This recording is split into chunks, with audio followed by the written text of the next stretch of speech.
नमस्कार बंधुरा आज के बानाচ্ছি निरामिष मोचार तरकारी खूब सहजे আপনারা এটা বাড়িতে বানাতে পারবেন। তাহলে ভিডিওটা আপনারা শেষ পর্যন্ত দেখতে থাকুন। আমি এখানে একটা মোচা নিয়েছি, মোচাটা ভালো করে কেটে বেছে ধুয়ে সেদ্ধ করে নিয়েছি হলুদ দিয়ে। কড়াইতে আমি সরষের তেল দিয়েছি, পরিমাণটা একটু বেশি দিয়েছি। কড়াইতে দিলাম শুকনো লঙ্কা ফোড়নে, তেজপাতা দিলাম আর কালো জিরে দিলাম ফোড়নে। আলুগুলো আমি ডুমো ডুমো করে কেটে নিয়েছি, এরকম করে আলুগুলো এবার তেলের উপর দিয়ে দেবো। ভালো করে লাল লাল করে ভেজে নেব।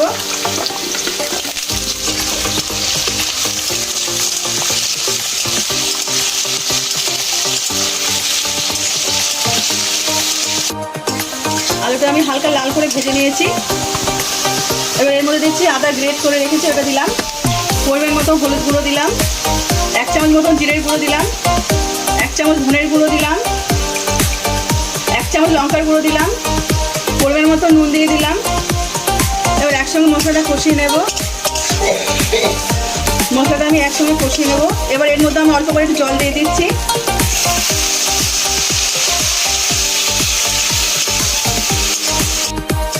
মশলাটা আমার কষানো হয়ে গেছে, দেখুন 4 সাইড দিয়ে তেল বেরিয়ে গেছে। এবার এর মধ্যে আমি মোচাটা দিয়ে দেবো। সিদ্ধ করে রাখা মোচাটা দিলাম, একসঙ্গে কষিয়ে নেব।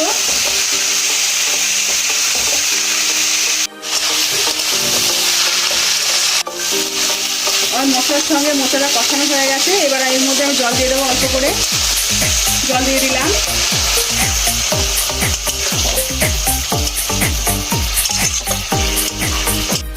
জলটা দিয়েছি, এবার আমি একটু ভালো করে ফুটিয়ে নেব। জলটা আমি আহত করে মেরে নিয়েছি। এবার এর মধ্যে আমি একটু চিনি দিয়ে দেবো। চিনি দিয়ে দিলাম পরিমাণ মতন। এবার মোচার মধ্যে ঘি দিয়ে দেবো 1 চামচ। এটা আমার বাড়িতে বানানো ঘি। আপনারা যদি এই রেসিপিটা দেখতে চান তাহলে আমাকে কমেন্টে জানাবেন, আমি তাহলে রেসিপিটা আপনাদের দেবো। বাড়িতে তৈরি পিওর ঘি, দেখুন কি সুন্দর রং এসছে। আপনারা চাইলে রেসিপিটা আমি আপনাদের দেবো। এবার এর মধ্যে আমি গরম মশলা দেবো, দিয়ে আমি নামিয়ে দেবো। আমার এটা হয়ে গেছে।